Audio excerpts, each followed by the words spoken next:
Thank you for coming to today's event, Elements of Research Methods in Surgery.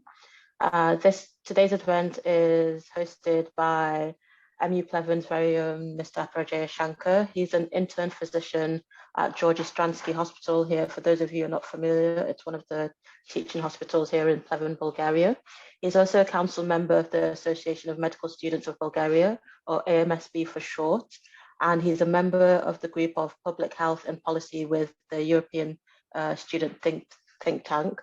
He's very interested in research and has multiple publications in various fields. He's also currently working on multi-center trials in oncosurgery. So I'll hand it over to you, Mr. Aparajaya. So thank you very much, Judith, for that very warm welcome. And thank you for everybody for showing up to this meet. First, I am going to share my screen, and then we can get right down to it. I hope you can see my screen with no obstructions in the way. Okay, great. So now this talk is, this talk is about the elements of research methods in surgery, and I am going to establish the framework within which we are going to be speaking today. And the first framework, of course, is that this is just the elements of research methods. I'm not going to go into the length and breadth of surgical research in general, simply because such an endeavor would be a multi-part course. But what this talk's purpose is to try to give you a good outline as to where to begin with surgical research, what surgical research actually is, and which part of it, what kind of challenges it faces. So about me, this is a very short introduction to what I do. So I have 4 years of research experience in medicine. And although my research experience actually goes back almost 10 years, because when I was in school, I was working with the debate society at the time, and I was the captain of the debate team. And one of my jobs was to do advanced research and very deep research into certain topics. So my habits for research started then, but as a medical researcher, I've spent around 4 years, and this year would be my 5th. I have 7 publications with 4 in the pipeline awaiting publication. They're in what we call publication hell. I have supervised 5 research projects so far. This includes multi-center trials, investigative studies, critical analysis papers, and public health policy work. Public health policy analysis as well. And one of the analytic papers that I'd written was sent to the European Commission for examination at the European Center for Disease Control, I think. So I've participated in conferences as an active participant like 6 times, and I have been invited as a keynote speaker to 3 of them. And amongst, of course, my surgical experience is a bit varied. I've done colorectal cancer surgery, breast reconstruction, plastic surgery, outpatient hand trauma, and I have some medical experience as well. So this should give a sort of introduction to what I do and why I'm doing this talk. So let's talk about surgical research, right? And when you think about the word research itself, you have a certain idea of what you think research is, right? And then when you go further into medical research, that is something that you will be a little more familiar with. And in medical research, we have, randomized controlled trials, meta-analysis, systematic reviews, and so on and so forth. But surgical research is not very different from medical research in the sense that it utilizes the same methods to achieve the same things. And the primary purpose of medical research and surgical research is to improve patient outcomes based entirely on evidence, right? And so there is this framework called the evidence-based medicine framework, which was started in the 1970s. And it was started because there was this idea that the best evidence leads to the best outcomes, and that all doctors and surgeons need to make decisions that are made on evidence, and the evidence has to guide medical decision making. So let's ask ourselves this question as to why should you participate in medical or surgical research, and why surgical research in general. So your motivations for joining research is entirely your own. Now, I can speak about my own experience, and the reason why I wanted to do medical research was because I wanted to be an active, participant in medicine. I didn't want to just keep studying all the time. I wanted to do things that I wanted to take part in medicine in a more active way. And the most active way that I could possibly do it was through research. So because research, no matter how small it is, actually has a great impact. Nowadays, it's very rare to find, eureka moments of research. Research is actually, adding bricks to a building. You put one brick at a time, and it's like creating a painting, right? So, for example, if you noticed my camera background, that is Vincent van Gogh's A Starry Night, and you can see that each, painting is a composite of brushstrokes, right? And that is the entire purpose of doing any kind of research. You add to the existing body of knowledge in some meaningful way or the other. And one of the biggest misconceptions that we have, that I have heard of from students who haven't participated or who haven't started in research, is that, oh, is my research going to make any difference? I'm not capable of it, and things to that tune. Now, I would like to disabuse everybody of that notion by simply saying that no, all medical students can be part of research, and every research endeavor, is important. Proving that something is correct is as useful as proving that something is not correct, right? So, for example, if you don't have evidence for a certain treatment, and you can prove that there is not enough sufficient evidence to make a certain medical decision, that is just as important as proving that a certain intervention works because we have this evidence, right? So what I would like to also mention, and this is the more, concrete example of the why of surgical research, is that, you have to try to give the best care to your patients, and this care has to be based on evidence, right? So if you want to improve your patients' outcomes and you want to give them the best treatment available, you need to be familiar with the concepts of surgical research, and you can also improve outcomes by taking part in that research. The second is that it helps you to advance your own abilities in surgery and in academics as well. So increasingly, if you've noticed that, medicine and surgery are very vast subjects, right? And it's not always possible to, sit and memorize facts all day. You can memorize facts and do multiple choice questions and solve clinical problems or what have you, right? But that is only one layer in the whole complex, interaction that you have with medicine as a subject, right? And if you want to, sort of improve your outcomes for your patients, and you want to improve your own abilities as a doctor or as a medical student, you should take part in research, and you should be familiar with the methods of research, because those things make you a better student. Now, in some countries, the postgraduate requirements for entering surgical training are that you need to be published. So this goes in particular to the UK, where to enter into core specialty training as a general surgeon, you would need to be published. And the more publications you have, or the more impactful your research is, the higher your likelihood of getting into surgical training. And finally, to sort of bring this all together, you must understand that no contribution to research is too small to do, okay? So let's ask ourselves this question again as to what surgical research tries to investigate. So we've tried to define what surgical research is, right? And surgical research actually is not just the very simple reductionist idea that you are trying to examine only the operation itself. Let's imagine this for a second. You have a patient who has come to the clinic with acute appendicitis, for example, okay? And then that patient is rolled into surgery where you have the appendectomy, right? So let's take a look at what actually is going on here. There are three stages to any kind of operation. There's the first is the preoperative care, then you have intraoperative care, and then you have postoperative care, right? And then postoperative outcome. So what surgical research is trying to do is it extends to all of these parts in the pipeline, right? So for example, if you want to know the best predictors for outcomes in appendicitis, right?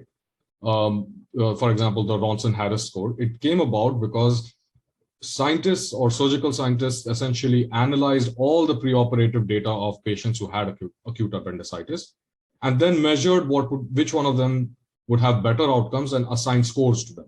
So those who had the highest scores would have the worst outcome, and those who had the lowest scores would have the best outcome, right?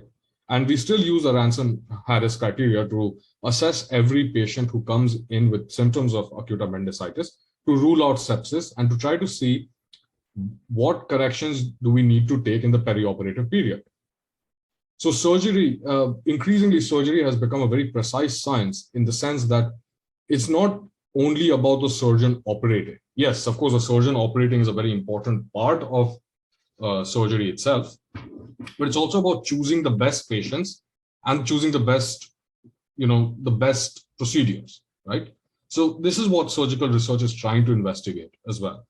So on this slide, you should see the questions that surgical research aims to answer. And the first is that it wants to, how do we improve the outcomes of our patients, right?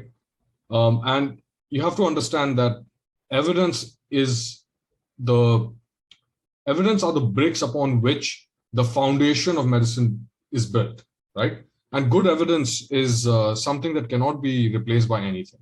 You can have very good technique, but how do you understand that this technique or this procedure is the best for a certain type of patient is a result of evidence, right? And earlier, the history of surgery is such that, one doctor, one surgeon would teach an apprentice surgeon, right? And then that apprentice surgeon would practice, and then they would teach the next generation of surgeons. Now, in the global world, that is no longer possible in the sense that one surgeon doesn't know everything, quite obviously. The number of morbidities has increased, and the number and availability of certain types of procedures has also increased. So when you ask a surgeon from 1940, for example, and you look at their surgical textbooks, they were much thinner than what we have available today. And you have to remember that a lot of surgical critical care and surgical care is not entirely just an intervention based on, having an incision and opening up things as well. You see, surgery involves a lot of therapeutics, right? So the modern surgeon, so to speak, is not just a good operator of tools, but is also a very learned person who understands the role of therapeutics in their care, right? So this leads me to the second question, which is knowing when to operate and when not to. Not every patient fits into a certain, box within which you can operate. Not every patient has the same anatomy. Maybe they're not the best candidates for certain types of surgery. And also, you sometimes need to compare interventions, and compare them to only medical treatments. So it is very important to know when to operate and when not to operate. And that is the distinction of a good surgeon. Now, the third question that surgical research tries to answer is to know the best type of procedure. And conversely, this also implies, the investigation or the search for the best treatment for the best type of patient. So you understand this is going two ways. You have a patient and you have to choose a type of procedure, right? So for example, patient number A would be well suited with a laparoscopic appendectomy, right? But maybe a patient number B is not the best candidate for a laparoscopic appendectomy. And in which case you have to remove the appendix through an open approach. So how do you know the difference, right? So you know the difference because you are basing your decision on the status of the patient, and you have to try to investigate which status works for which patient, right? So in that case also, surgical research is trying to understand, the interplay between the patient and the procedure, right? Now, of course, these are not the only questions that surgical research aims to answer. Surgical research is very, very vast, and there are many different ways that you can get into surgical research, and you can have a lot of different ideas because, like everything else in research, there is something that everybody can do, right? So what are the different types of research in surgery? So if you look at your screen and just follow me, you'll see that on the top left side, you have case reports, right? So case reports are just a report of either a procedure or of a rare disease and how well you manage it. And further, you have retrospective observational studies. So retrospective observational studies are when you're going back in time essentially to analyze the case histories of lots of different patients. And then you make a statistical model to try to understand what went right, what went wrong, and try to make some sense of it. So for example, I could look at all the, left hemicolectomies that were performed in my department over the last 5 years and try to assess the mortality rate, the morbidity rate, and try to see if there's a correlation between the status of their heart, right? If they had any cardiovascular disease, and whether that had an outcome in their mortality and morbidity, right? So that would be a retrospective observational study in the sense that you're just observing what has already happened in the past. Then you have surgical audits. Now, surgical audits are a way to analyze the performance of your own department. It's a part of something called a quality improvement project, which means that, whenever you're trying to improve, the performance of your own department, it is very, very important for you to try. It's very important for you to try to find the best way to do this. And the best way to do this is to analyze what the best surgeons are doing and what is going wrong in your department and what is going well, right? Now, the third type, the next type is something called a case series. So case series is like when you have multiple rare diseases, or maybe you are trying to investigate a very new procedure, right?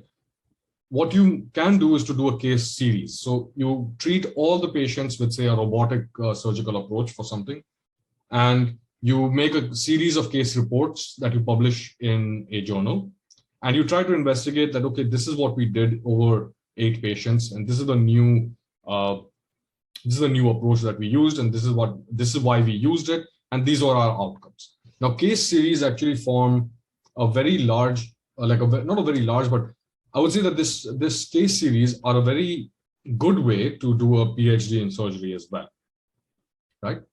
So now let's go to the bottom part of the screen where you have 2 types of studies, right?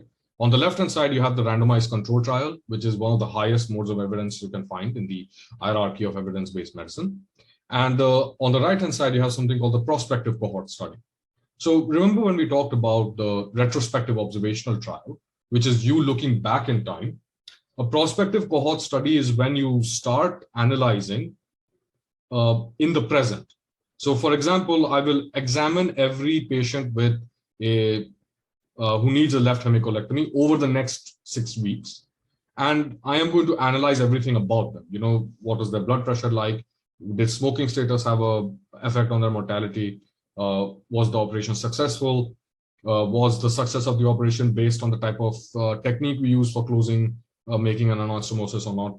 So that would be a prospective cohort study. So retrospection essentially means you're going back in time, and prospective means you're going ahead in time, where you're going, towards the future. And finally, let's talk a little bit about randomized control trials. So randomized control trials are a gold standard in terms of evidence-based medicine, but the problem is that it requires something very important called blinding.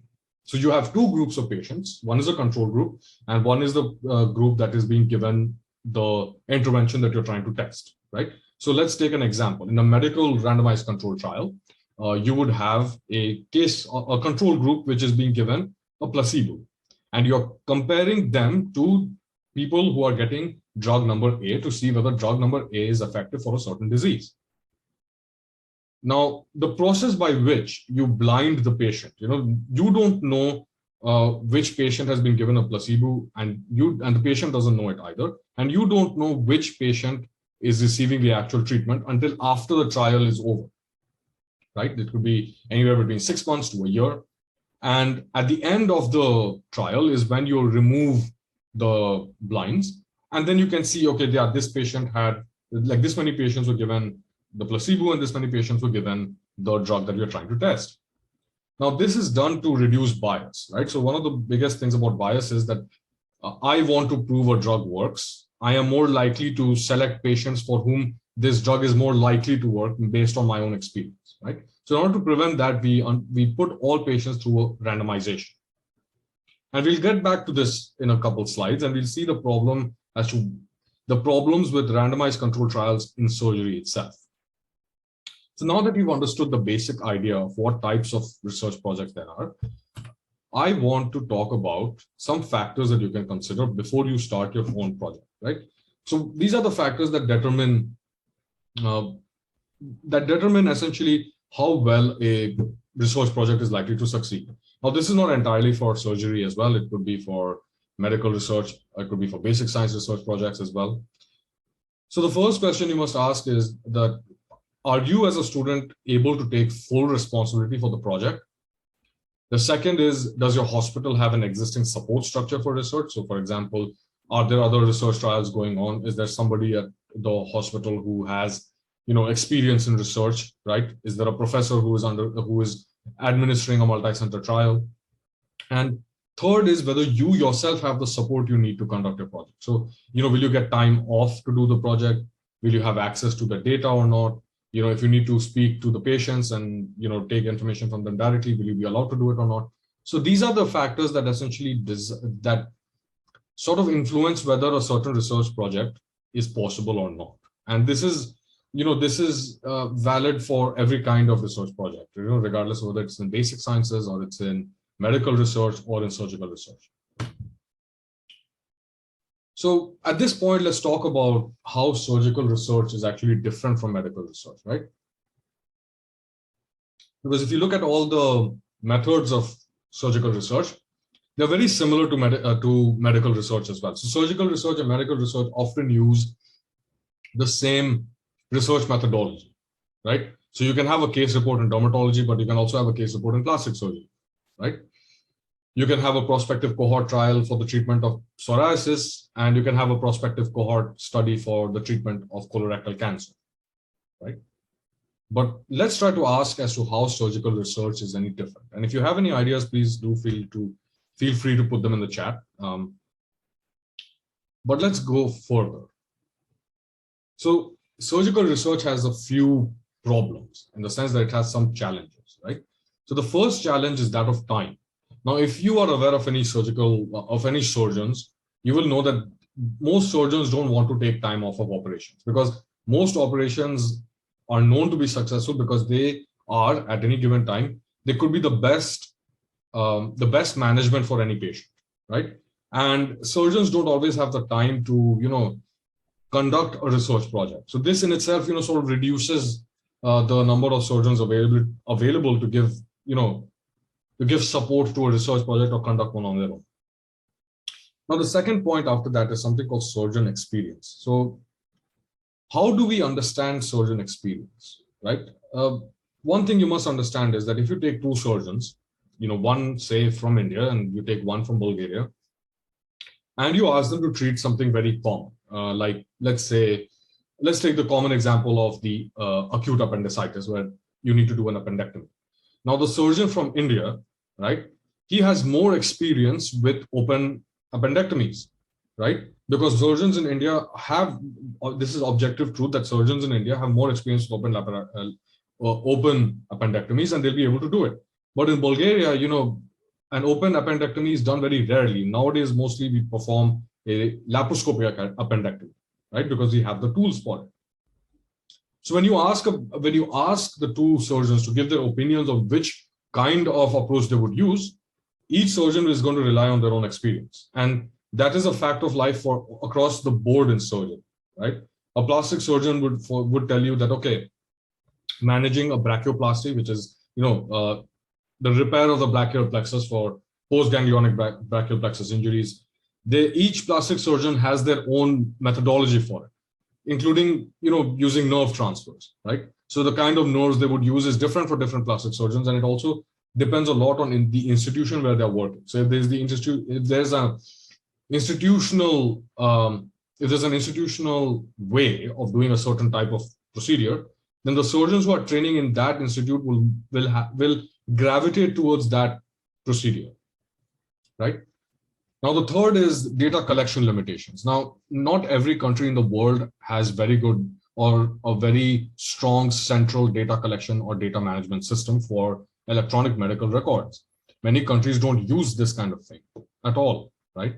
In many hospitals, you are relying entirely on the file that the patient is bringing to you, and you are heavily reliant on the investigations that are carried out by the hospital itself. So if your hospital has a labs and radiology service, then most likely the surgeon is going to be relying only on that. The surgeon may not know the extensive history of the patient either, because there is no centralized way for that surgeon to look at this patient's history. And also that, without adequate data collection, sometimes some surgery departments don't always collect every point of data that would be useful. So maybe there's no BMI. Some departments do not use a WHO checklist, right? Some departments may not have the psychiatric history of certain patients, right? So that is also very, very important in the sense that you have to have the ability, or you need to have the data available. Otherwise, without the data, you cannot do any kind of research, right? So when I was talking about the difficulty with randomization, the most obvious fact is that, you can't randomize a surgery. Either you perform a surgery or you don't perform, right? So here's the problem. Most surgeons rely on their own experience or experience from their mentors to perform surgeries. It's very difficult to convince either a patient or a doctor that, okay, can you, give, like, we are going to randomly sort through, say, 20 patients, and 10 of whom will not get any surgical treatment, and 10 of them will. Now, the point is that it's very difficult for a surgeon to sort of agree to this, because the point is that most surgeons are convinced that surgery is the best option for their patient, and they would not like to willingly put their patients at risk. And you have to also understand that surgery is also a very, very time-sensitive matter in some cases, right? So, for example, if you go to the trauma and orthopedics department with a patient who has a pelvic fracture, most of the time, the orthopedics department would like to reduce that fracture immediately. They would not like to wait, right? And that is the case for a lot of different surgical areas and surgical fields as well. Now, let's go on to surgeon skill.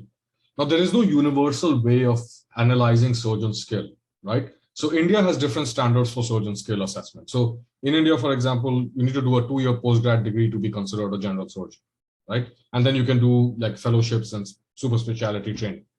Whereas in the UK, you're considered a general surgeon only after, say, 4 years or 5 years of rigorous training and experience, right? And unless you're a fellow of the Royal College of Surgeons, you technically are not a surgeon, right? In Bulgaria, for example, you're considered a surgeon after a year of training in a surgery department, but you don't have the right to practice or perform surgeries on your own till you've graduated, right? And that takes 6 years of training in any specialty. And also that there is no real objective way to understand whether a surgeon is skilled or not. Now, earlier there was this big bias that, some people are a good surgeon because their hands are very stable. That is the outcome for surgical skill. That is not always the case. If you would like to analyze any surgical skill, you would have to look at a lot of different factors. So one of them could be that a surgery is only as good as the patient that you're performing it on, right? It also depends on your experience. There are a lot of different confounding complex factors that affect the outcome of a surgery, right? Then you have institutional limitations. So for example, if I was interested in doing a research project on hand transplantation, right? So hand transplantation, or rather hand reattachment surgery, which is when a patient has been amputated in an accident, and then, plastic surgeons and microsurgeons attempt to do limb reattachment surgery. Now, my hospital doesn't have a hand trauma unit. All patients who have this kind of severe trauma are sent off to another city, to a specialized center.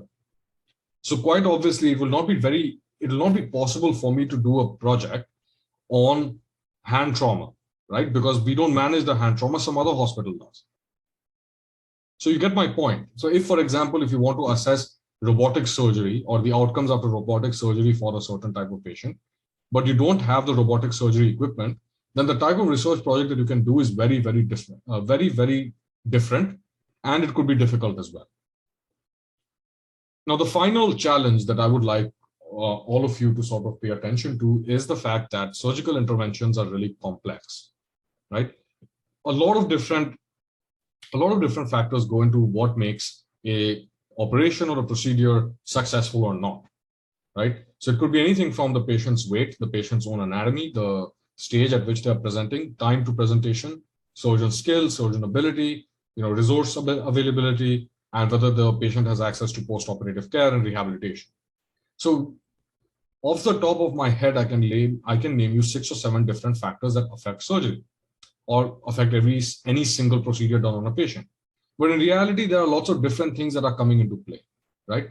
Including the time of the surgery, including how many specialized staff there are, how many years of experience does the surgeon have, does the institution have experience in managing this particular disease with this specific procedure. So it is very difficult to try to pin down correlations between data points when you have so many different data points to reconsider, right?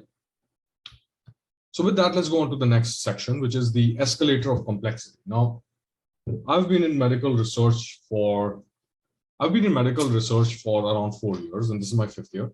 And I've dedicated around 2.5 years of that to surgical research. Now, the escalator of complexity is a design framework. Let's call it that. A design framework is essentially when you have a framework within which you can look at the possibilities you have, right? So a good analogy of what the escalator of complexity is that an escalator of complexity is basically the scaffolding upon which you can build a building. So evidence and data are the bricks. The scaffolding is what keeps it together till you've cemented everything in place, right? So let's go on to define, right? This is what the concept is. The escalator of complexity is a kind of concept that should help you to decide the kind of research project or the kind of study you can do, knowing what we know so far, right? So I had the opportunity actually to look at all the questions that you've been asking, and I get these kinds of questions from younger medical students and including my colleagues a lot of times as to what kind of study is the best for me, what kind of study can I reasonably do. So this escalator of complexity should actually help you to decide. And this is not a unique concept. I came up with this simply because of my own experience, and it is inspired by something called the elevator of the reconstructive ladder, essentially. So the reconstructive ladder is this concept in plastic surgery in which we try to determine the best type of reconstruction for a certain kind of patient, right? And you start at the very base minimum, which is like the simplest reconstruction possibilities, and you go ahead to more complex grafts with rotating parts and different types of pedicles and different contents. So the simplest graft would be a skin graft, but a more complex graft is a bone and muscle and tendon graft as well, right?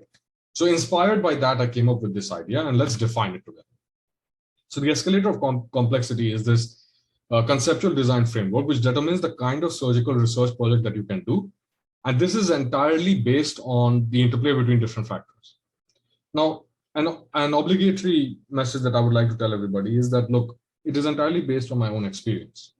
And this is not a way to tell you that, yeah, you can't do a certain type of research project, but it's to give you a reasonable expectation of the kind of research project that you can actually undertake. So let's see what the escalator of complexity actually is. So when you go down, you see the case reports are the easiest way to get into surgical research, right?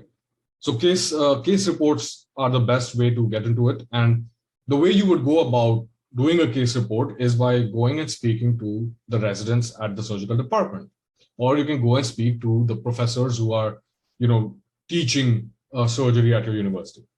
So you can go and speak to them and ask them this specific question that, okay, is there a case report that I can write?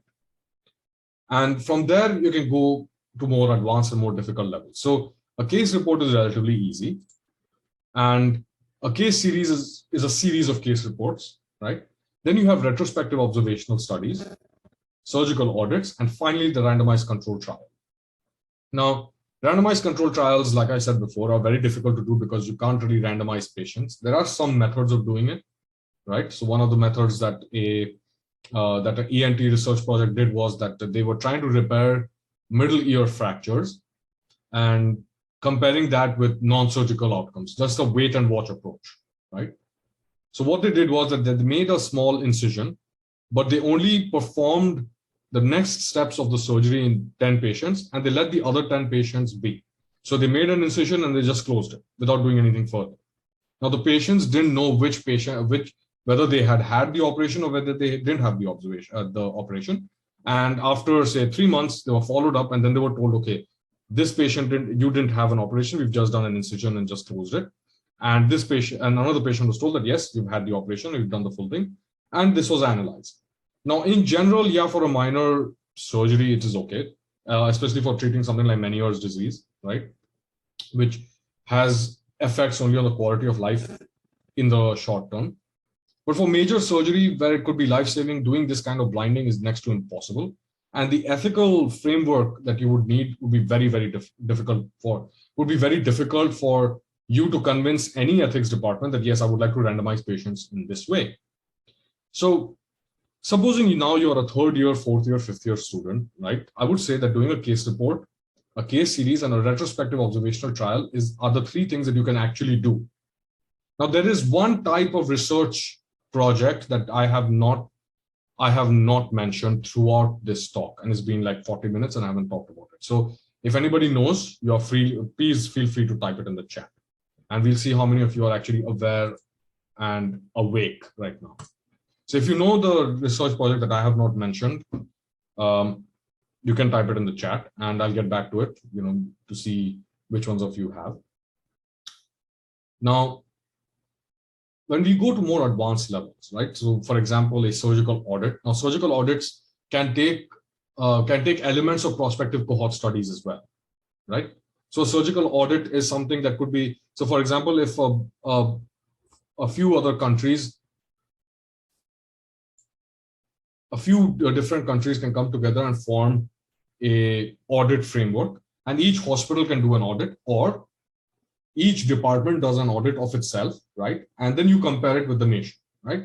So if you are a little more ambitious and have the existing support framework, your senior staff and your senior colleagues are supportive of this, then you can actually do a surgical audit. Now, I am planning to do a talk on surgical audits, in which I'll try to explain to you how to design one and how to go about it. But in this talk also, we'll be discussing surgical audits in just a few minutes, right? And finally, the most difficult is, of course, the randomized control trial. So what determines the escalator of complexity? Like I said before, right? So the factors that build this escalator of complexity are the more complex a certain project gets, right? It requires more of these things. So you need the appropriate infrastructure to do this project, right? You need the correct types of patients, right? Your own knowledge comes into this as well. So like most research, you need to know a certain amount, or you need to have a certain amount of knowledge. And the best way to do that is by reading. You need to keep reading and trying to read as many research papers as you can. And that will serve 2 things. One, it'll give you a good, base of knowledge to try to make decisions about your patients. And second, it'll also give you better ideas about what to research further. So you cannot do research without actually reading research papers. The first step is always to read. Now, third is whether you have support from senior staff. Now, in surgical research and medical research, it is very, very important to have support from senior staff. And I am very lucky in the sense that I had support from senior staff and, people who were already doctors when I was in the 3rd year of med school, who helped me through a lot of major projects. So I started doing research in medicine when I was in 2nd year of med school. And my paper was actually a population-based study to analyze the perceptions of public health for an aging population in the elderly population of my city, Pleven. But I attended a few conferences and I met a few friends, and then they helped me to sort of design, and they took me under their wing, so to speak. And I was invited to write systematic reviews, retrospective studies, to help with like designing some other research papers. And that is how I progressed through my own journey in research, right? So it's always important to have a mentor or to have someone who is more experienced than you to help you out. Yeah, initially you can do some of these projects on your own, like I did, but eventually it is best to have somebody to guide you through the process as well. And finally, you need to have the availability of data.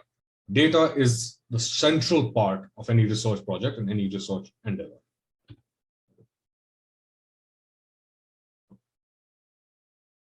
So now that you've decided in your head which kind of research project you can do, you want to form the hypothesis for your research, right?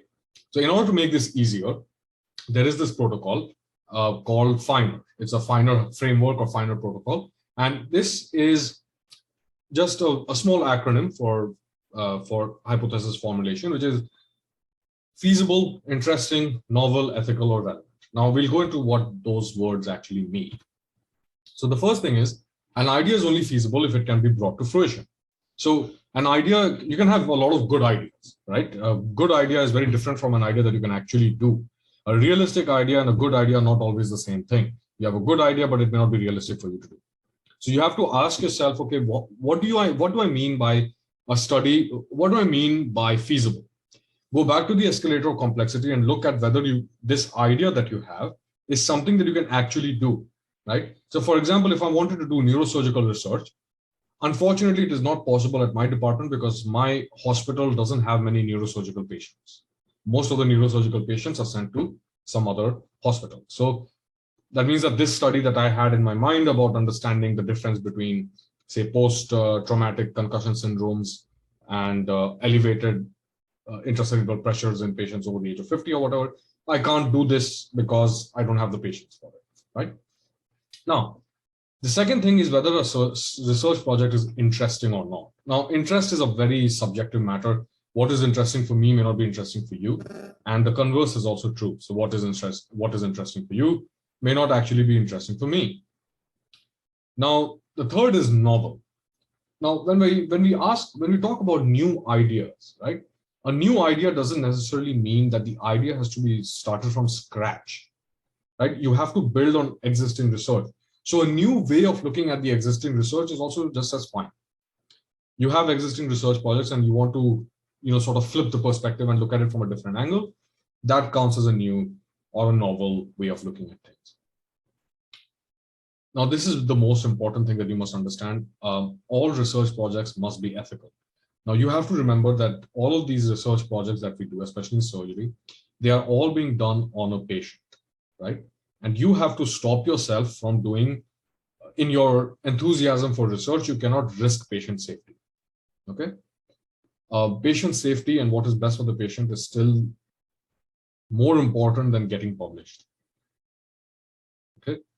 So now let's go to the bottom of this screen and you'll see here whether a research paper is relevant or not. Yes, they should be relevant to the work you're doing or relevant to your main motives of why you're doing the research paper. And relevancy is this idea that, this is relevant for my career. I want to specialize in plastic surgery, so I'll do a research paper on plastic surgery.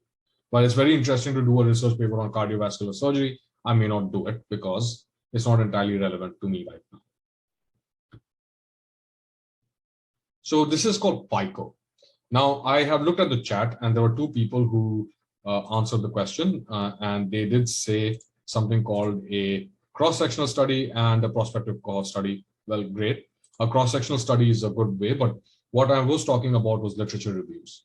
So literature reviews actually can be done in surgical research, but I have not mentioned them up till now because literature reviews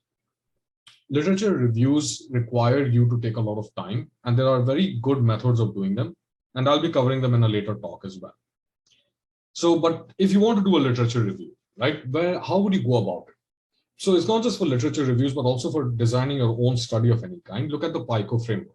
So the first is the population in which you want to do the study. Is it like patients who have, who present with acute appendicitis? Or is it for patients who present with acute colorectal cancer? Then you have intervention.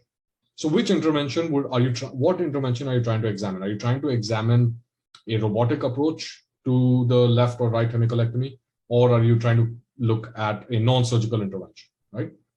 And then you have the comparator. So comparator is whether you're going to compare the patient. What are the things that you're comparing between two sets of patients? So are you comparing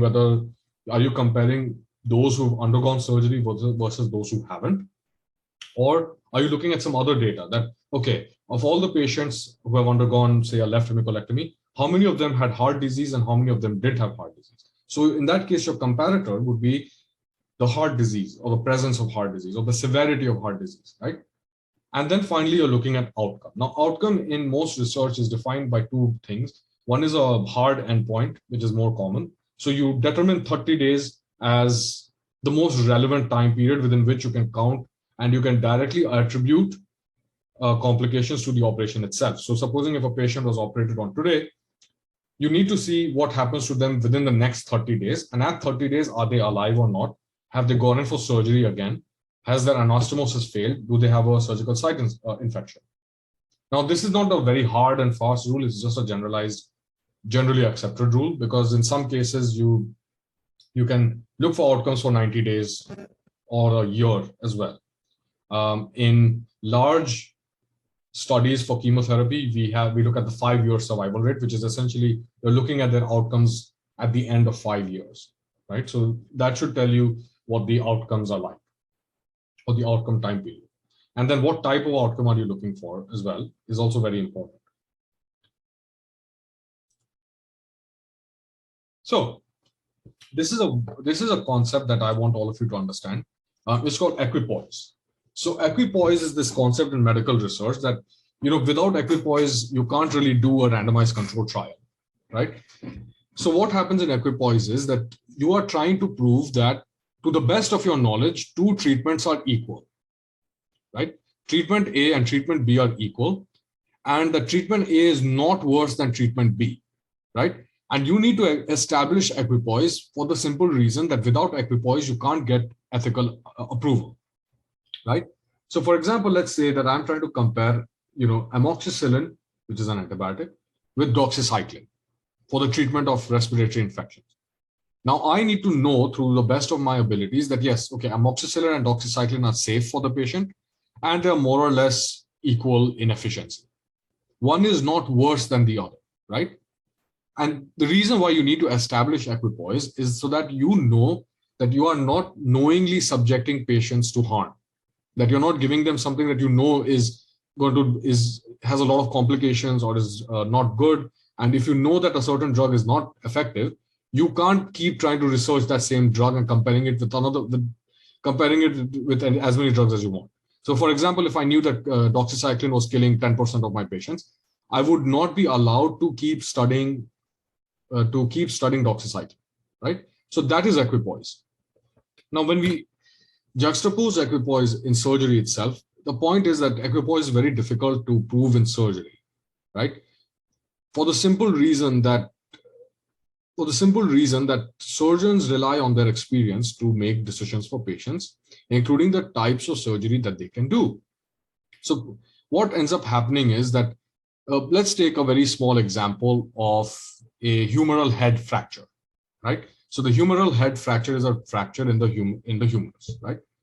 Now, different surgeons have different approaches to it. Some surgeons insist on an entirely, closed approach with no real intervention. They don't want to open up anything. They want to try conservative management, right?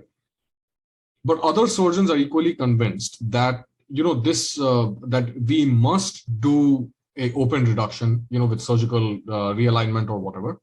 And the point is that this is where you have this problem that you don't actually have equipoise, because surgeons believe always over the superiority of one procedure over the other, right? So it's very difficult to prove to surgeons that no, two interventions have equal outcomes, right? And this is not always the case because by nature surgical research involves the study of very complex factors. It'll be very difficult for you to prove equipoise, right? Now, surgeons' skill and experience disrupt the entire concept of equipoise, right? Some surgeons are very good at certain types of procedures. Other surgeons have not actually seen or performed those procedures because they have never needed to do it, right? So this causes this massive difference in whether, objectively speaking, a procedure is good for a patient or bad for a patient, because it simply depends on the type of surgeon who's performing it. And you can't study the same type of surgeon. For example, if one surgeon or a group of surgeons is very good at, say, open appendectomy, like the Indian surgeons are, it's very difficult to find Indian surgeons who have no experience in open appendectomy, but only do laparoscopic appendectomy, right? So it's very difficult to prove that simply because you can't find a proper comparative group at all. And the third way is that surgical techniques can't be blinded. You can't blind a surgical technique. It's very difficult to do it. For example, if a patient requires a right hemicolectomy, you can make an incision and then close it shut and then pretend that, yeah, the patient had an incision. But the point is that the patient still has a cancer mass growing in them. That is unethical. You can't just let the cancer mass grow further. So, you can't often blind patients. One of the ways that you could blind patients is that, okay, if you want to compare something very obvious, like a laparoscopic approach versus an open approach, one thing you could do is to cover the entire wound, right? But the thing is that is difficult to do for most patients. It's also sometimes interferes with the rates of surgical site infections, right? So you can't study whether surgical site infections are lower or higher. And it makes this very difficult. But does this mean that you can't really do an RCT? No, it means you can still do it, but you need to make some modifications to it. So finally, let's go into the brass tacks of what types of research projects that we can actually do. So a case report is a good way for you to start because it actually introduces you to the world of scientific research and it combines the elements of literature reviews, because a good case report, is built on the idea that you know something about that disease and you try to make a paragraph at least of the type of similar cases like this, or trying to prove that, yeah, why is this case worthy of being written separately? So most of the time, case reports are written to investigate or try to report a very rare case, So for example, a very rare genetic disease, say, Palmer keratosis, like Malde-Meleda, for example. It's a type of genetic illness, right? Then Rapunzel syndrome, which is a disease that I have been able to manage once in my career. And it's a very rare disease. And this disease is essentially, Rapunzel syndrome, for those who don't know, is when a patient suffers from a compulsive disorder called trichotillomania and trichophagia, which is, trichotillomania is when you tear out your own hair and trichophagia is when you eat your own hair. And Rapunzel syndrome occurs when the bezoar that is formed from all the ingested hair causes a gastric outlet obstruction, right? It's very rare. It doesn't always happen. And there are very few patients who actually have it. And I was lucky enough to manage one such patient like this. And so I wrote a case report about it because it's a rare disease, right? Now in surgery, the case reports can be a little different in the sense that you can analyze a new procedure as well. And that can be a case report. So for example, you can talk about a new way of doing a left hemicolectomy, and that is your index case report, right? So there are some ways of writing a good case report, and you can see this on your screen now. These are called the CARE guidelines, right? So CARE guidelines are the best way to look at how to structure your case report, and it goes through all the items that you need to have. So for example, your title should always consider, should always write the diagnosis or the intervention that is of the primary focus, right? And it also contains information like, what are the clinical findings, what are the clinical timeline, how what is the diagnostic assessment, how did you come to this diagnosis, right? What is the data that you used, right? And interestingly, it also looks at therapeutic intervention and goes further to include outcomes. But finally, it also relies on patient perspective, right? So one of the case reports that I had written was for a patient who underwent a total bilateral mastectomy because she had grade 3 non-stromal breast cancer, and she had immediate breast reconstruction with a sentinel lymph node biopsy, right? And my case report was probably the first to include the patient's perspective through an objective way as to how she felt about the mastectomy and the breast augmentation procedure that she had, right? And I looked at it from a 30-day outcome and then a 90 days. I administered the same questionnaire and then I tracked the differences between the two. So that is what is important here, because here it is also giving you it's also allowing you or allowing the patient to talk about the effect that the treatment has on them, which is very important, especially in surgery, because surgery and surgical procedures can affect patients in many different ways, right? So with that said, let's go on to the next type of surgical research, which is a surgical audit. So a surgical audit is basically a way to sort of understand how well your surgical department is doing. And it does two things, which is a critical analysis of actual surgical performance and outcomes, right? And it helps you to improve the quality of care for surgical patients. And it helps it assists in the education of surgeons and other staff as well. So normally in the UK, you are supposed to do a surgical audit every year. It's called a quality improvement audit. And you could look at anything. So for example, are the patients being given enough warfarin? Are they being given appropriate fluids? Are they being given enough antibiotics? So the way you would design a surgical audit, right, would be in this way, which is called the audit cycle. So the audit cycle essentially determines the scope, right? So what exactly are you trying to see the quality of? So one good example would be, I'm trying to see whether all patients are given appropriate fluids post-operatively at my department in specific, right? Then I select the standards. So what standards would those be? Those would be the international guidelines on fluid resuscitation by, say, the Critical Care Society of America, right? Third would be to collect data. I would go through all the patient histories of all the patients over the last year and see, okay, have they been given enough fluids? What was the amount of fluids they were given? What type of abdominal or other surgery did they undergo? Did they have any comorbidities or not, right? Then I would interpret the results. Now, this is the important part. How do you interpret results, right? So interpreting results actually is entirely the function of the statistician. So you need a statistician or a methodologist who can actually run the data for you using an appropriate statistical test and model to give you the data so you can interpret it appropriately, right?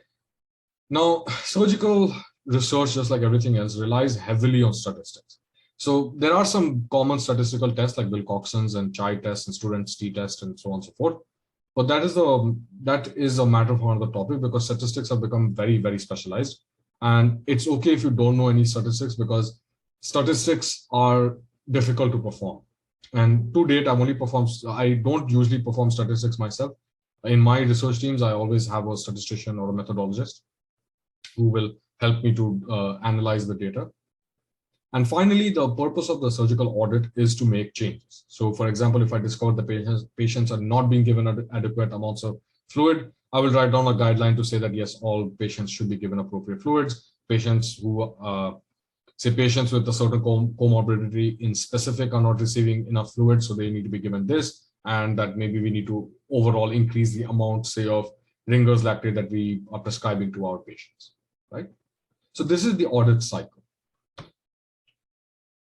So I am going to go through randomized controlled trials very, very briefly. So there are two types of randomized controlled trials in surgery. One is an explanatory one, and one is called pragmatic. So pragmatic study, a pragmatic controlled trial essentially compares two interventions, when you deliver them in real life, right? So you're not creating an experimental space where you have the, ideal environment to conduct any research, but you're doing them as you would do it normally. So for example, I would compare, say, intervention A versus intervention B in my hospital, right? And I would just randomize which patient undergoes intervention A versus intervention B. So let's take, for example, the quintessential argument of the open appendectomy versus the laparoscopic one, right? So under the usual conditions, which is realistic, patients don't always come on time to the hospital. Maybe patients are not always well. Maybe patients are not always given pre-operative antibiotics because we need to do the operation quickly. So I would like to do this to examine in real time to get accurate data as to what actually happens out there in the operating theater, right? But if I wanted to create something under ideal conditions where I could control for a lot of different confounding factors, right? So in that case, I would write an explanatory RCT. So an explanatory RCT's purpose is actually to give you an objective view under the most perfect conditions that you could possibly get to compare two interventions. So an open appendectomy versus a closed appendectomy in the most ideal conditions that you possibly can.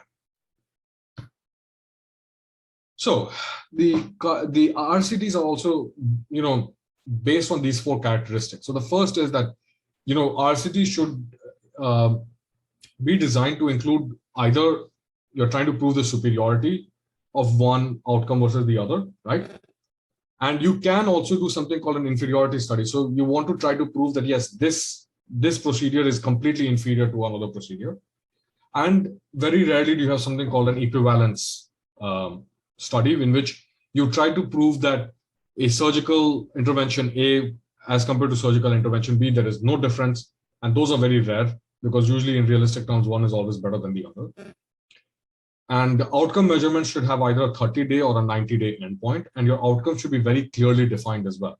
And so in outcomes also, you have something called the primary outcome and the secondary outcome. So a primary outcome would always mean something like mortality, or like a patient has died, right? And the rates of reoperation, those are primary outcomes. And secondary outcomes are anything else. Did the patient have a heart attack? Did the patient have a stroke? Did the patient have a surgical site infection? Did they have an anastomotic failure? So those would be the secondary outcomes. And the fourth is that you should attempt to do blinding as much as is possible. Now, a good question to ask here would be, what actually is blinding? I mean, how exactly do you achieve blinding? So blinding can be done through a lot of different ways. You have computerized randomizers. So you can fill out a series of numbers and then the computer will randomize them, and then you assign them to the patient. So with that said, I would like to thank you all for your patient listening. I have some take-home points. That number one, it's never too early to start research. Number two, a good researcher is always one who takes his time, is very deliberate, and is patient, because research can be a very intensive process. It takes a lot of time, it takes a lot of energy, and sometimes it's very, very frustrating. So for example, out of my own personal experience, I wrote a paper on cardiac surgery on something called the Fontan procedure in cases of a very rare disease called hypoplastic right heart syndrome, right? And I wrote the paper in 2021, and it took until 2023 to be published. And you see, you need to have a lot of patience, right? Second is that no role in a research project is too small. Now, I am in charge of multiple research projects currently. So I am currently supervising two forensic medicine projects, one public health project, and two multi-center trials, right? And every person in my team is, doing their job. There's nothing too small, nothing too large. Every person is important in a research team. So if you are a medical student and you are in your first, second, third year of studies, or you have no experience with the research, take up any role. You are doing an important job, right? And the final take-home tip that I would give you is that you need to read as much as you can. Read as many articles as you possibly can. Read as many journals, as many case reports as you possibly can. If you don't understand something in a research paper, it's fine. You have access to the internet. You can always go deeper. Don't hold yourself back from going deeper into research, right? So with that said, I would like to thank you all again. And if you'd like to contact me, I think my website has been posted in the chat. You can find the presentation on my website called themedicaltrench.com. I'll link it below as well. Okay, yeah, GCMER, thank you, you've already done it. If you want access to the presentation, you can go to the URL link below called themedicaltrench.com/presentation archive. And there you'll find the presentation from today, and you can download it and use it as you like. And with that said, thank you so much. And I would like to invite somebody from GCMR, Judith, to go ahead. I think that there were some questions. Thank you so much, Mr. Shankar, for this talk. And I hope it's alleviated some students' worries about elitism when it comes to doing research, especially in surgical research. So we have some questions for you that were put on the form when people were registering. So the first one I'm going to read out is, I think you've already answered this in your talk, but how to participate in surgical research as a medical student and how to look for opportunities. Okay, so I'm going to answer this by saying that last year with the GCMER, I did a talk called An Introductory Guide to Medical Research for Medical Students. I think it's available on YouTube. It should be available on the website link I just gave you. You can see the video there. There are different, and you should watch the full video to get a good introductory guide. But in short, it's very simple. Attend as many conferences as you can. And when you attend a conference, you'll be able to understand what kind of research projects there are. And the second is to ask your professors. So if you're working at a teaching hospital or you are a medical student, speak to your professors. Your professors are the only people who are most likely doing a lot of research, and they will be happy to have some kind of help from you. So just go and ask. You have to, this is the effort you need to do. Attend conferences and speak to professors or residents. So if, for example, you're afraid of your surgery professor, which is very understandable, in my opinion, you can go to a resident who's more friendly, which is kind of what I did as well, and speak to them, and they will give you opportunities to help you with some kind of case report or a research paper. Okay, so the second question is similar, but it talks about how to apply without any experience. But I feel like you answered that when you said just approach somebody within the department, anybody that appears friendly. So the third one is, to what extent does research and academics take a surgeon away from the human aspect of contact with patients? Okay, so I am going to guess that this is a student very early on in their training. Now, I'll tell you why, because this is the kind of question that I would ask when I was in first year or second year myself. And the unfortunate truth is that people seem to forget that this is why we do surgery, right? Why we're all doctors. Now, patients, yes, it's very easy to say that, yeah, a patient is, just a series of data on an Excel sheet, for example. But in the last 4 years of medical training I've done, I have never separated myself from the patient. Yes, of course, like a patient is, can be defined in some way as a series of data collection points, right? But research actually doesn't take you away from your patients, especially in surgery, because you are directly working with the patients. Now, last year, I was invited as a fellow to go to the University Hospital of Antwerp for a fellowship on medical oncology, held by the European Society of Surgical Oncologists. And there we met with these people who are the leaders in chemotherapy and the global leaders in oncology research, right? And they were running maybe 100 clinical trials at any given time, right? But they knew the names of every single one of their patients, right?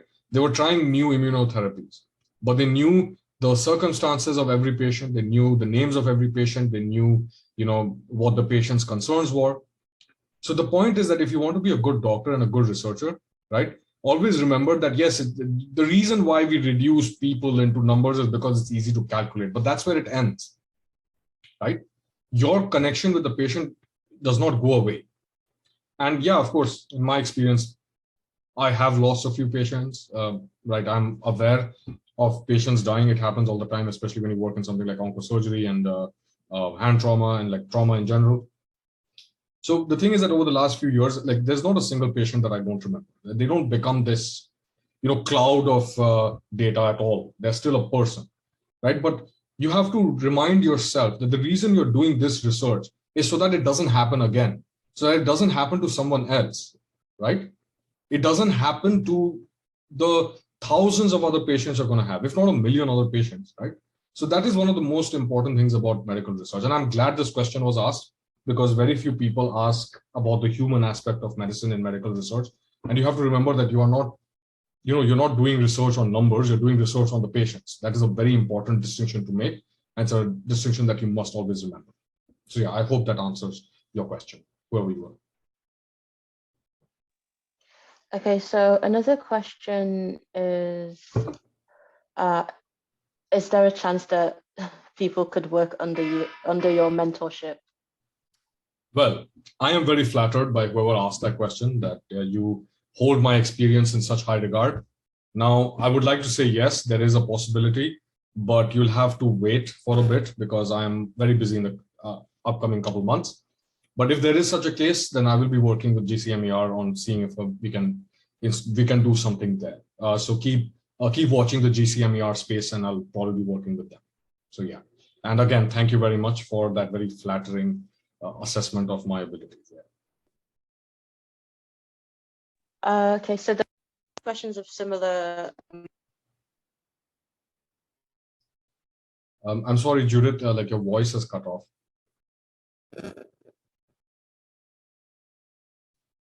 Judith, can you hear me?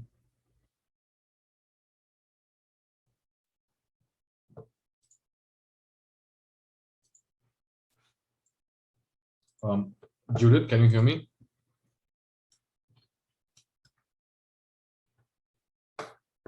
Okay. I'm not sure if Judith can hear me or not, but this goes out to everybody else in the chat. So if you have any questions, just type them here and I'm going to answer as many of them as I possibly can. I can also take on. Oh, yeah, okay. Yeah, you're here. All right, already. Yeah. So what would you suggest are some key areas for research in surgery as an MBBS student? Okay, so there is no key area, right? Like I said, that it depends entirely on your interest. Now, if you're interested in like general surgery, you can always do a surgical, you can participate in a surgical audit, like by convincing your heads of department that, yeah, okay, we want to do an audit of this or that. A good way to find out what the topic you would like is to read, right? But here's the thing, like I said before, right? It's important to look at the kinds of patients that you're seeing on a daily basis. And that should form the foundation upon which you have your own research ideas. So for example, if you're at a hospital where there are a lot of patients with bowel perforation as a result of trauma, then try to look at different ways of bowel repair techniques. You can do a literature review on bowel repair techniques, right? You can do a surgical audit on how well the bowel preparation techniques, bowel repair techniques are taking place, right? So it depends largely on you. Now I can't suggest what a key area in surgery is because, and see, this is the case with like everything else. It's very difficult for me to suggest to you what topic you should do because you should be doing it, right? Because at the end of the day, you are the one doing it, not me. And different areas have different ways of assessing what is key or what is important to them, right? So just do your research, go to your hospital, see what kind of patients you really get, and then make a decision based on that. Yes, thank you. And then how to start research and publications if a person has no knowledge about it? Watch the video. Okay, and we've linked up the GCMR YouTube channel, and you can watch the previous videos, talks from last year there. And next question is how to finance a research program when you're a student? So every university, if it's a teaching hospital or university, will have a department of research administration, right? So if you can contact them, there's usually a academic chief or a chief scientific officer. You need to ask them if there are any research projects that are going on and that you would like to help. That is usually the best approach if you don't know where else to go. And this goes for like medical research as well, and it also goes for like surgical research, but not as much as in surgical research because surgical research is largely done by the surgical staff. So if you want to go into other areas of research in general, or you just want to know which research projects are available, speak to the chief scientific officer at your hospital or at your university. So most teaching universities will have a research unit or a research department that coordinates it. You need to speak to them. They'll tell you. Okay, thank you. And from what stage should med students start taking research seriously? It depends on the person. If you're interested, then you can start in first year. I started in second year because that's when I had the time, and I spent my first year in doing embarrassing things that I'd rather not talk while I'm getting recorded. But I started in second year because that was like my interest. I wanted to do work in research for a long time. And my career goals are to get to do a PhD in surgical research. But I had to start somewhere, and I started in second year. Now, I have friends who just started in sixth year, right? My dad, who is a surgeon, and he's been a surgeon for like almost 30 years now. He started research when he was doing his postgrad. So that would mean he must have been like 2 years after graduating from med school, and then he went to postgrad training. So he started there, right? It depends entirely on you. I would like everybody to remember again that it's never too early to start medical research, and don't let people sort of diminish your position as a medical student by saying you're just a medical student. A medical student is not an insult. It's not an insult of any kind. And I see this happening a lot in in India and Pakistan and all that, because I am from India. I was raised there.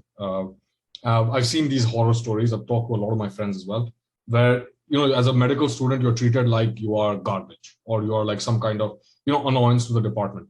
that is unacceptable, right? And the only way you can fight that kind of thing is by, if you don't find anybody to coordinate with, write a paper on your own and get it published.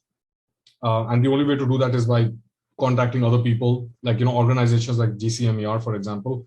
These organizations are very good for the simple reason that they are empowering the students. You have to understand that you're not just a medical student. A medical student is what is the future of medicine. Every doctor was a medical student. And this perpetual insult of the next generation is something that I don't tolerate at all. And thankfully, I have never faced it. But to anybody who's facing this kind of thing, I would say that you are not alone, number one, and you should not tolerate it at all. It's never too early. Even if you're in first year, it doesn't mean that there isn't something you can do. Something like data collection, reading papers, all of that can be done by anyone. And you don't particularly need to be like exceptionally well qualified. You need to start somewhere. And it's up to the research project supervisor to train you. Now, I've been a research supervisor for a couple of years now, and I have been there for every research collection period that we have, because it is my job to supervise and help my colleagues who are part of the research project. If I can't help them, then I'm not a good research supervisor at all.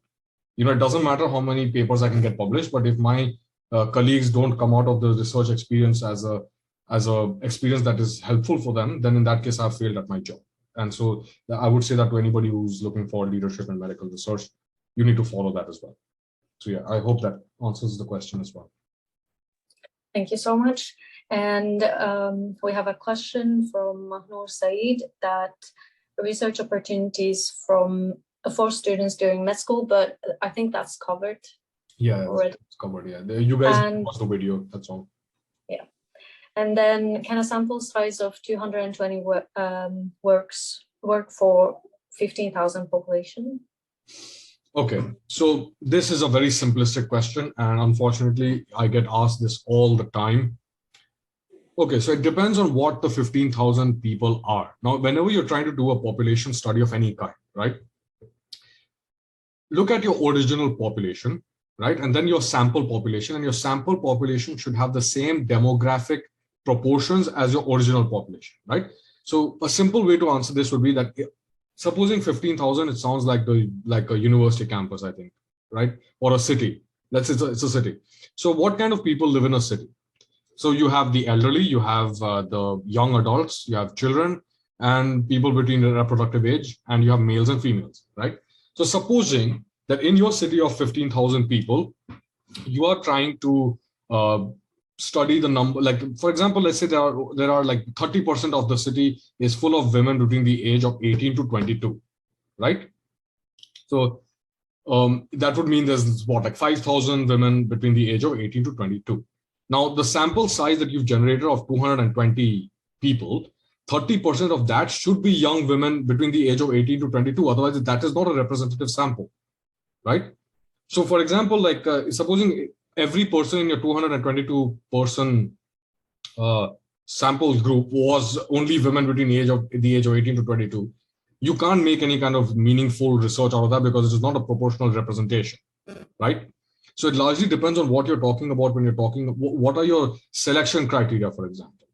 Now, there are some guidelines when it comes to assessing sample size. Now, there is no real way of like telling you what sample size is good or not, right? So in surgical research, for example, when you're trying to understand the effects of a new technique, you just need 15 to 20 patients to establish the procedure, right?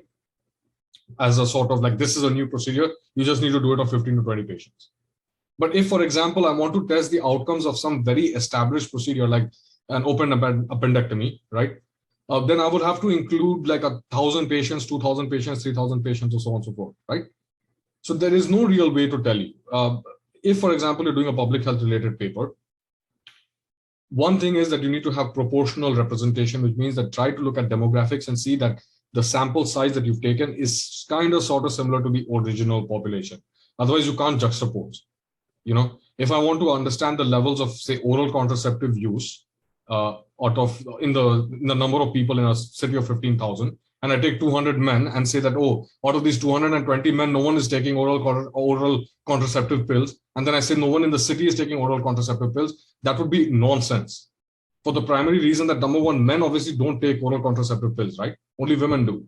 So if women are taking the oral contraceptive pills, I need to include women in my selection criteria. So you have to ask yourself that you have to define your demographic or your selector sort of, and see if you have proportion. That's the shortest way to put it. So yeah, I hope that answers your question. Yes, thank you. And how many days does it take to write a case report? Okay, so this one depends. Now, if you have experience with writing in general, you can write a case report in a day if you have all the data available. So normally I take like 4 or 5 hours to write a full-fledged case report, given that I have all the data that I need. Now, how many days, if you're trying to ask how many days it takes in general to like write about a full case report, like including follow-ups, I would say that give it 2 months, for the simple reason that, okay, you have a case report because the patient came in and was diagnosed with a very rare disease, but now you need to see how well the patient is doing. So use the 30-day rule at least. So if you have any patients with a rare disease, wait for 30 days after their procedures and all that have been completed, so that you can at least have outcomes at 30 days. So how did they do at follow-up? At follow-up at 30 days, right? Now, if you're more adventurous and you are at an academic institution, like an academic hospital, so in that case, you can wait for 90 days as well, right? Now, this largely depends. Now, see, at this point, I would like to point out something. I can see in the participant list that a lot of you guys are from India.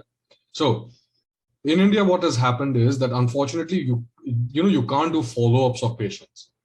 And I'll tell you why, because many patients they come, get treated, leave. They just don't care about follow-up. So if you find a rare case and you can speak to the patient, try to convince them to come back, right? Try to get their contact details, store their records properly. The issue is that a lot of patients don't seem to understand that, yes, if they have a rare complicated illness, they need to come back to the hospital again. And another cultural issue with the hospitals in India is that, okay, one hospital in one city is like renowned throughout the country for its treatment of this specific disease, right? So patients always have to travel from like really far away to say they travel from Delhi to Hyderabad or something, which is a distance of like, I think 800 kilometers to come and get treatment. And then they go back to their lives, back to their home, wherever it is. So in that case, it's always important that your case reports could take time, because the patient will take time to come back to your hospital. They can't keep traveling so much. So it is important that you consider it that way. I'm very interested in this for the simple reason that, in India, we have cases for everything. You will not find any kind of,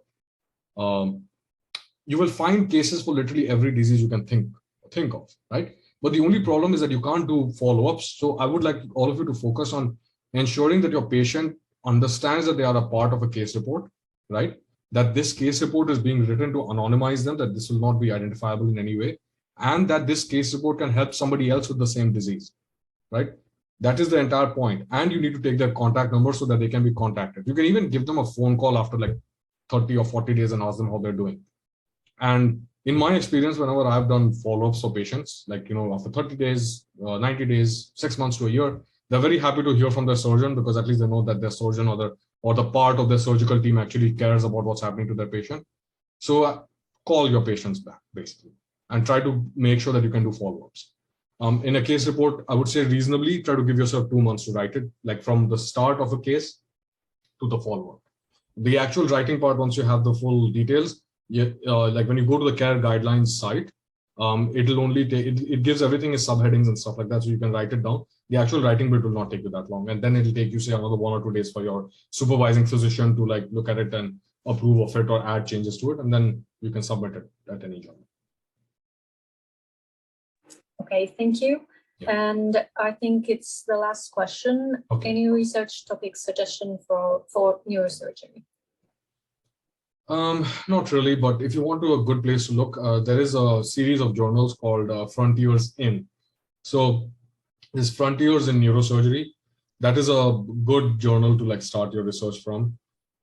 Like if you want to look for the latest trends, I would say, I mean, it depends. Like, you can do something on the surgical technique and outcomes, right, at your local surgical hospital, or you can go to the neurosurgery department at your hospital and ask the senior most member of staff there, like the consultant of the department or the head of department, and ask them for their opinion on what the best ideas are.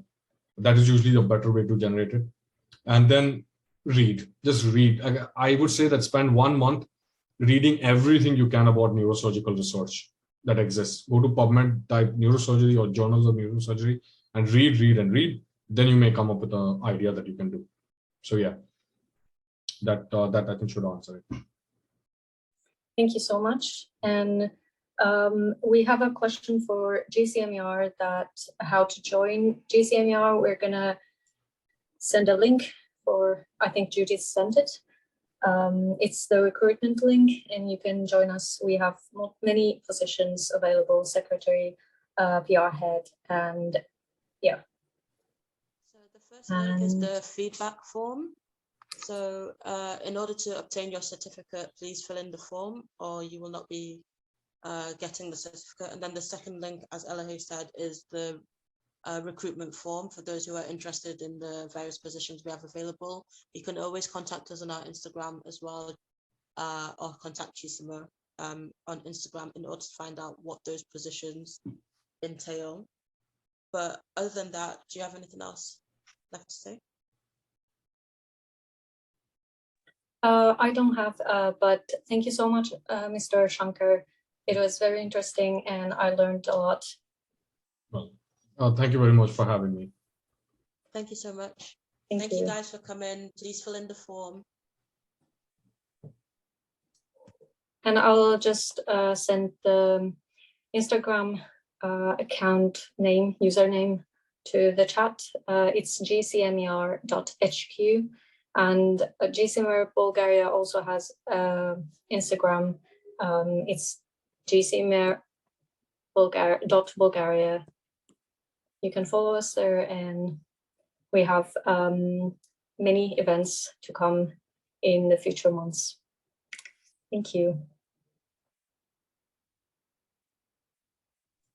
Yeah, thank you, everybody. Have a good evening. And yeah. Thanks.